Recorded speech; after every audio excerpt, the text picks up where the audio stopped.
Hello and welcome to this video. I've done quite a few before. If I'm honest, this is probably not going to be to the same standard of picture quality because I was literally just trying to basically sort out the batteries in this iStubble by Babyliss, and I struggled on the net, to be honest, to find any information about how to take it apart. So having succeeded at taking it apart, I thought I'd put it back together again, quickly put a webcam on and capture that, one for myself in the future, but actually for others who are trying to change the batteries most likely in them. So this is the iStubble from Babyliss for Men, as you can guess. It's got a couple of clear screws up in the top end here. There's no others really obviously visible, although it's fairly obvious that there are a couple of covers even, down here that are covering up potential screw holes. So that was my first port of call, so let's give that a whirl. So I headed into here, just literally pull back these pieces. They need to come out vertically directly upwards, but the easiest way, if you just slide slightly down the back of them with a very small screwdriver, this is a 1.2mm one, and then put your finger on the outside there, you can kind of pull together, and as you can see, it's a sort of, let me put that down and show the angle of it. So it's a sort of wedge-shaped piece there that sits, sits in the gap, and then you can see there's a screw underneath there as well. So let's grab the screwdriver and do exactly the same on this side. Put behind the back there. Oops. Going to make it look really difficult because I'm trying to check the picture at the same time. Is a little bit of an art, but get it down quite quickly.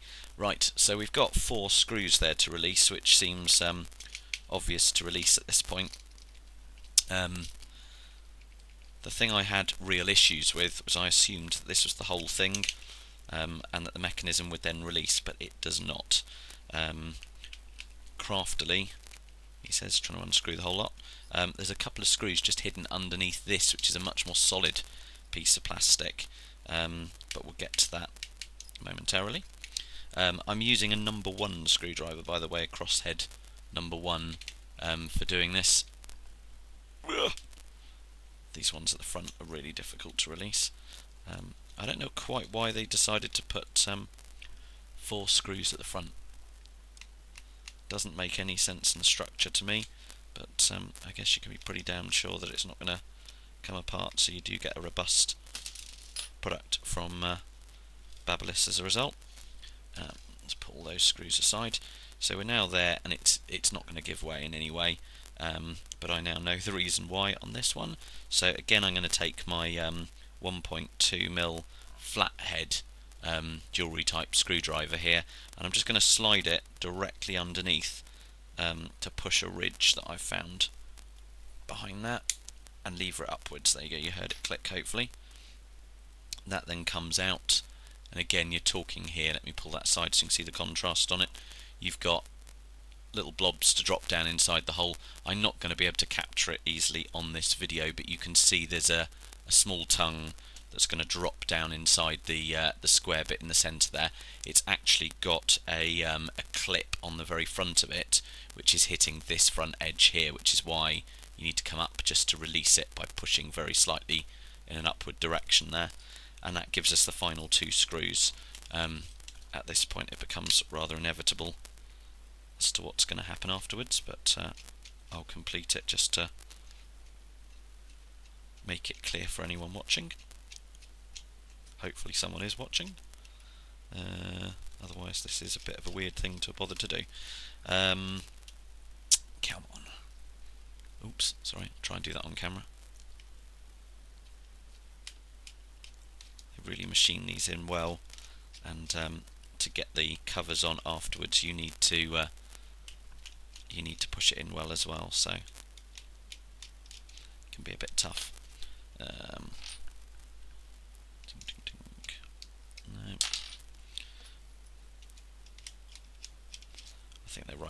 there you go. Oops, come on. So we've got 6 screws in total that are holding this one together. Right, there we go. Another 2 screws out. So we've taken 2 from the very top section there out that were visible at the start, 2 that were underneath the more solid handle or plastic piece there, and 2 that are underneath the rubber lobe, so to speak, really there. It's not going to just naturally release itself, but there is at the back here about an inch up, it's about 2.5 centimetres, about there is a plastic clip on either side at the rear. There's none at the front, so all you need to do is apply a bit of pressure, sort of pushing inwards on the lower part of the handle where all the workings are really happening there. This is where I'm gonna slide. I found sliding my fingernail up here and kind of pushing, I was desperately trying to find them, and I found if I just pushed in you could feel it there. So I'm going to keep my fingernail in there now that I'm pushing, and do exactly the same on the other side. And what you should see is the very end here, there you go, just starts to come apart, and you can see why, because there's the little plastic clip which we don't want to damage, obviously, on either end. The rest of it is just going to fall apart itself.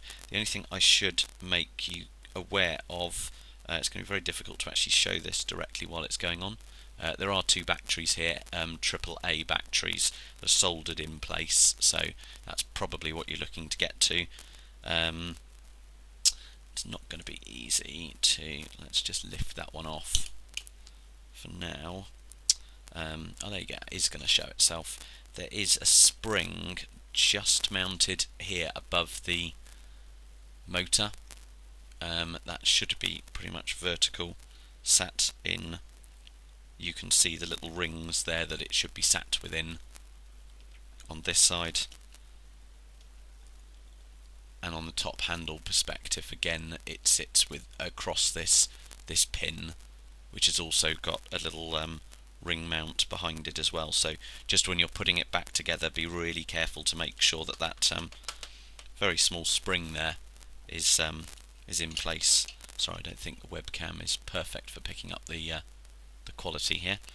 The only other thing to say in putting it back together again is that on this top piece here, which is literally just I say a fascia, it's the rear of it, but there we go, you've got a piece here that converts the action of the motor, which the pin on the very end of this motor is not actually centrally mounted.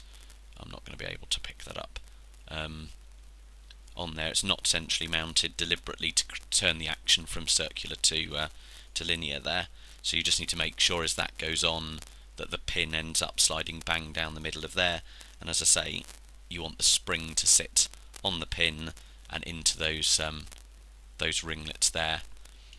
Just on the top end, in order to keep this moving up and down, you've got you can see a slight metal band there on the right hand side at the top, and it's important to just get this little curved edge here to pick that up.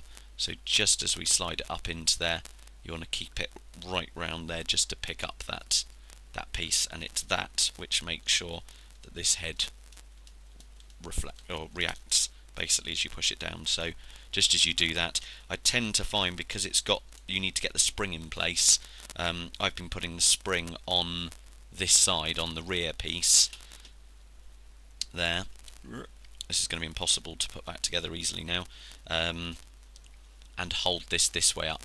That seems to be the easiest way for me to make sure that you get into that spring there, and get the spring into the right location as you pull it back together again.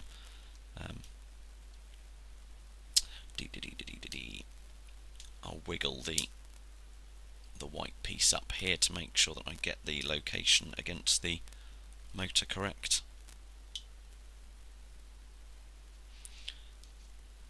I'd say it's a bit of an art. I don't think I've got the art of it yet, but you can get the idea of what I'm trying to do. The spring is not in the right place,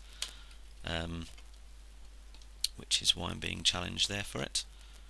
I think I should probably ignore the picture I'm trying to take here and focus on the actual job. Oops.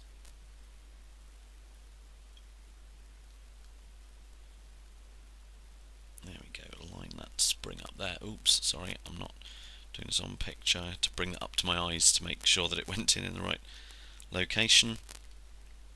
Now it feels quite solid at this point, which is good. Let's turn it the right way up now. The spring should be in the right place. And just wiggle it around to find quite what's in the wrong place. There we go. That's again completely failing to do this on camera. That puts it back together. Click, click, click. That's all good. Put all the bits back in place. So that's now a solid piece. Frankly, it pretty much doesn't need the screws, but as we say, 6 screws on the outside there. So I hope that's helpful to somebody out there who's trying to change the batteries in their Babyliss iStubble. Thanks for watching.